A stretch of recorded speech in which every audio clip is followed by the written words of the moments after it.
Believe it or not, guys, Season 4 was not just a season of bricking perfect items through bad tempering, but it also gave us insight into the latest of our favorite mercenary group, the Iron Wolves. So who are the Iron Wolves? We first got to meet them back in Diablo 2 when we landed on the Kuras docks in pursuit of the Dark Wanderer. There, we got to meet their captain, Ashira. And by securing the Gidbin in the jungles outside of the Kuras docks, Ashira rewarded us by allowing us to hire the Iron Wolves for free. And the best thing about the Iron Wolves is that they are essentially battle mages, and in that game they had 3 different elemental types. You had lightning, you had fire, and then you had my favorite, ice. I love the ability to freeze enemies and then just shatter them with my minions when I played in Diablo 2. Now, the Iron Wolves, they got their start by Ashira herself. So Ashira was a mercenary, and after seeing all her fellow mercenaries or sellswords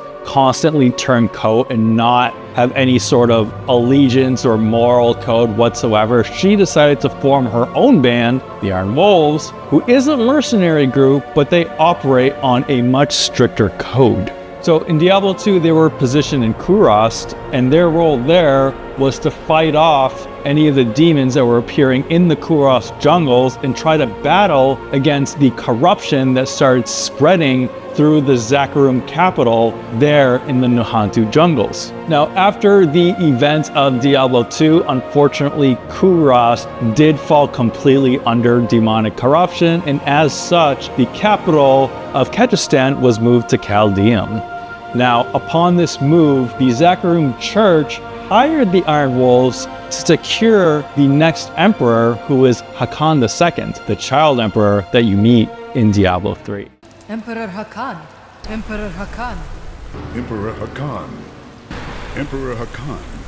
Emperor Hakan. Upon securing Hakan from the northern reaches of Sanctuary and bringing him safely back to Chaldeum, the Iron Wolves were elevated to his personal guard, which is the most power and prestige a mercenary group of their likes in Sanctuary has ever received. This reminds me a lot in other media of the Golden Age arc in Berserk. I don't know if there are any Berserk fans here, but they had that level of admiration from their peers and jealousy among their rivals. Now, as Belial's corruption started to seep into the halls of Chaldeum, Hakan II replaced the Iron Wolves with his own royal personal guard. The Iron Wolves, though, stayed active in Chaldeum, looking after the citizenry and then battling demons and the such outside of the city gates, including the Kashyyyk outpost. Ashira and her fellow wolves did what they could after Belial had rains of meteors torpedoing down into Chaldeum, but unfortunately, that decline in Chaldeum also meant the decline of the wolves. Following Malthael's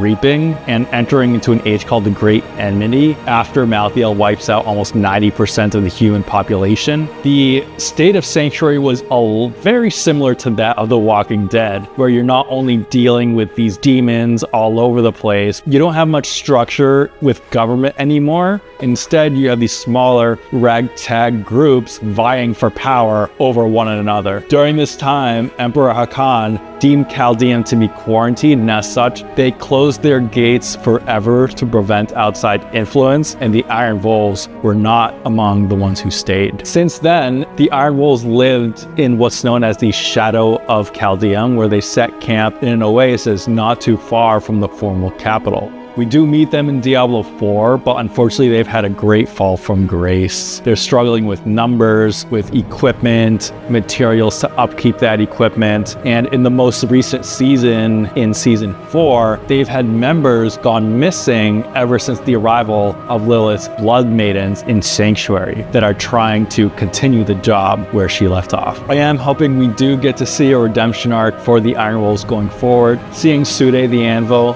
one of the current captains of the Iron Wolves, resist the temptations of the Blood Maidens, and helping our Wanderer defeat the corruption within the Iron Wolves is definitely a good start. That's it for this video, guys. Thank you so much for tuning in. If you enjoy this type of content, please consider subscribing, giving the video a like, and commenting with your own thoughts.